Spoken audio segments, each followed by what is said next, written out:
Hey everybody, very excited to be talking to the one and only Brian the Boz Bosworth. We're talking about the new show Bucket List, which is on Crackle right now.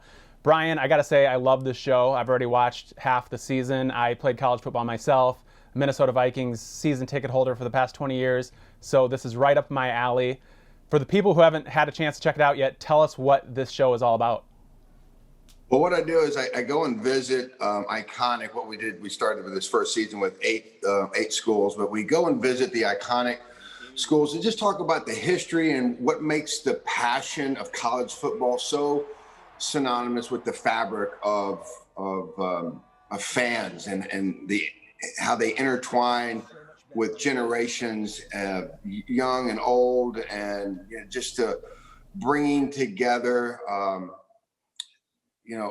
Basically a party every Saturday, so that you appreciate not only the time that you're there enjoying the game, but you also appreciate all of the generations prior to you getting there and why it's so important. There's a relationship that really gets built over time when you decide to go to a university, and it really starts to define who you are at a young age while you're at that university, but you don't feel that payoff until you get further down the road in life. So this is a way to go back and think about, the different iconic universities and what makes them so great and what the experience is going to be like on any given Saturday. I think my favorite episode was Oklahoma, just because we get to see so much history with you and your career and talking to Barry Switzer. And back in the day, my favorite book was The Boz, so I loved seeing that episode. What was your favorite school to visit?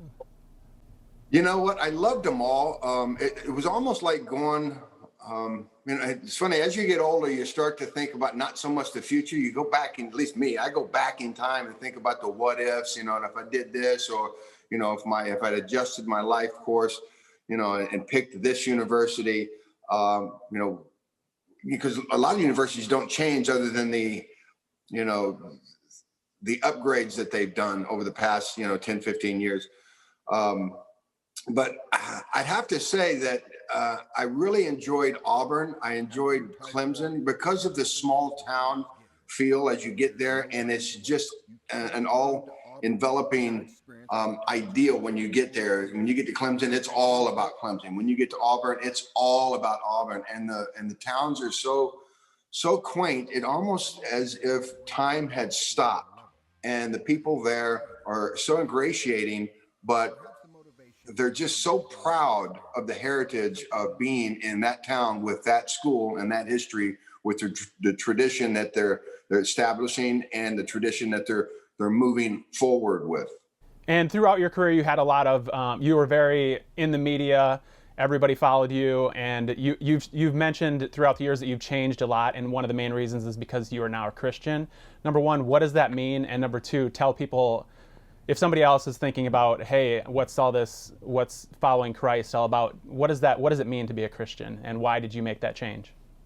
Well, I know a lot of people like to try to control their lives in such a degree where they find themselves alone. And when great things happen, they feel like, the success is all that they need, but there's still a hollow feeling of not being fulfilled. Or when bad things happen, they tend to blame others for the situation that they find themselves in, or they get into a deep, dark depression and they can't find their way out because they don't know where to turn. And I have found through understanding that letting go of your ability and your ego and your arrogance and all the things, the bravados that we have as human beings, you let those things go, and you just start a simple relationship with Jesus Christ, and you allow him and his instructions and his will for you, because he wants nothing but the best for you. And all the materialistic things don't matter, because we can't take those things with us. There's no U-Haul going to heaven. So what we have is a vessel that we live in with our soul, and we want to have our soul as pure and happy and just as possible. But we can't do that alone. The more we try to control that, the more we kind of mess it up.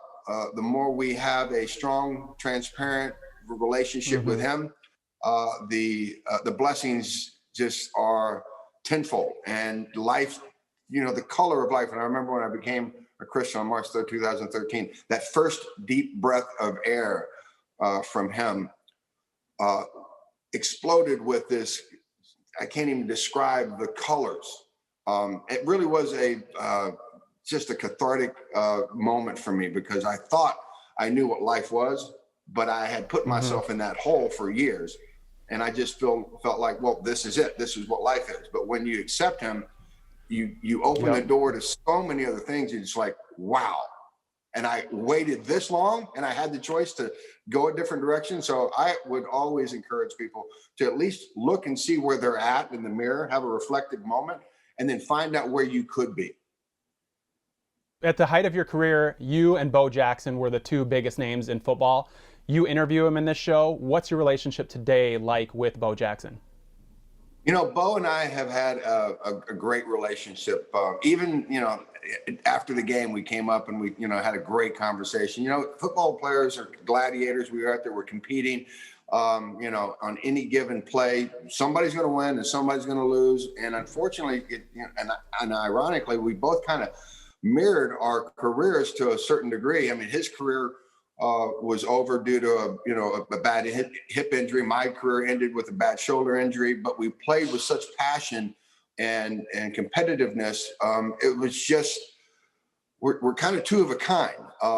And I enjoyed every time I get an opportunity to talk with him. He's just the sweetest man, very giving, very kind. He loves to talk about his passion for sports, but the giving back of understanding what the appreciation of being an athlete and knowing that gift is fleeting. You never know when it's going to end. So enjoy it, but take it seriously and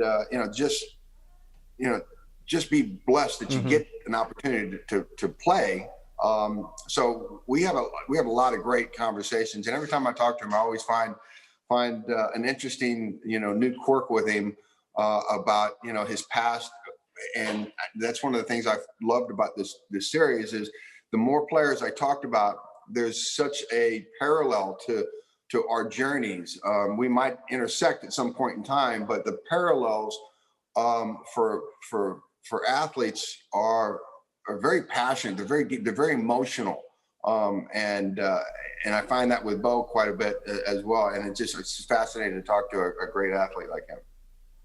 And what about Barry Switzer? You guys also went through a lot of ups and downs. He brought you to Oklahoma. What's your relationship with him today?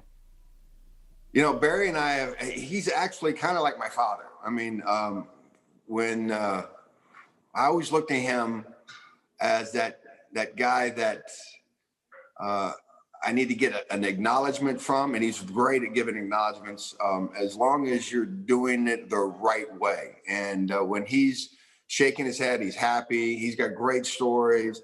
I just love him to death. I do anything for him. And anytime I get an opportunity to speak with him, and which is frequent, we talk all the time on the phone, or when I'm in town, I go by his house, or we'll see him in the stadium during the game. He's just genuine. He's just an amazing human being, and most people don't get a chance to have a relationship with their coaches. After they leave, even while you're there, you get a small little sliver of time with them, because he's got to carve that out with 100 other players.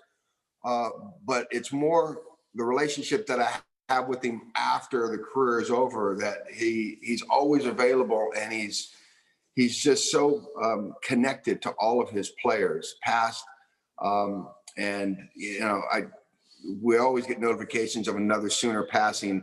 And I always get melancholy when I realize that, a lot of these players that he played or that he coached, they're passing. And I can't imagine what it must feel like for him to watch these young men that he coached and mentored and molded into great people. And yet he has to also, watch them and let them go. It's just one of those. I know that he's getting, into his, I think he's 83, 84 years right now, and he walks around like he's 44. But you just never know when the clock stops ticking. And anytime I get an opportunity to get with him and be with him, I take that opportunity. Awesome. Well, Brian, it was an honor to talk to you. I could talk to you all day. I know you got more of these, so you got to go. Thank you so much for taking the time to talk to us today. Bucket List, it's available right now on Crackle. Brian Bosworth, thank you so much. Thanks, John. Appreciate it.